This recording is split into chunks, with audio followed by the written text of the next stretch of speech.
guys, dito na naman po si Ate Hides Mix Vlog 2.0. And then my vlog for today ay tuturuan ko kayo kung paano tumingin kung paano malaman na hindi tumitingin sa kalendaryo kung anong months ang may 30 days and may 31 days or so on and so forth sa pamagitan ng ating mga kamao. Eto guys, umpisahan ko na. Eto guys, meron akong kamao, no? Sa bawat buto na ito guys, ito ay 31 days. So, itong wala sa buto, ito ay 30 days or 29 days, no? So, umpisa na natin, no?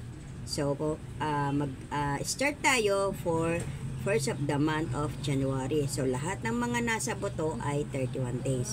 At ang wala ay hindi 31 days. So, we're gonna start, ha? So, January, February, March, April, May, June, July. And then, turn back ulit sa may buto. August, September, October, November, December. So, lahat ng mga nasa buto ay may 31 days. At ang wala naman sa buto ay usually is 30 days or 29 days. Diba? Katulad ng January 31, February 28, pagka leap year ay 29.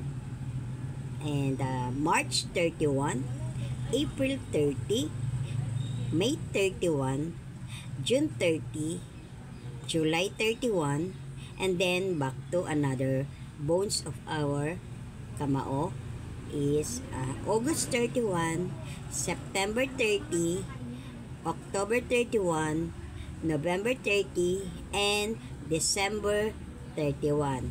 So yun guys, dyan yung malalaman kung 30 days ang isang buwan o 31 days or 29 days sa pamamagitan lang ng isang kamao sa mga buto natin na nakikita nito ay 31 days at yung mga hindi buto ay hindi 31 days.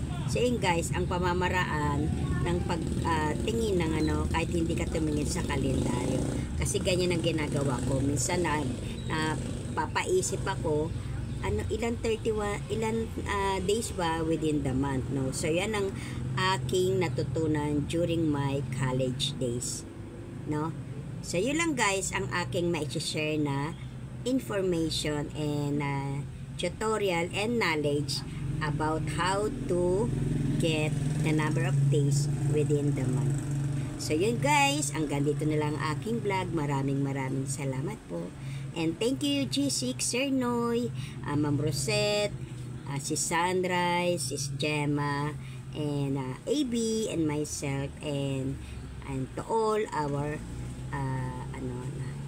mga friends, no? Kuya Au, Kuya Burns, Tol Botangera, Shayana, and many others. Guys, maraming salamat po sa lahat-lahat. Thank you po. Salamat po sa panonood ng aking mga vlog. Keep safe, keep smiling. Bye! Maraming salamat po. Keep on watching guys sa lahat po ng ating mga videos. Salamat po. Bye-bye!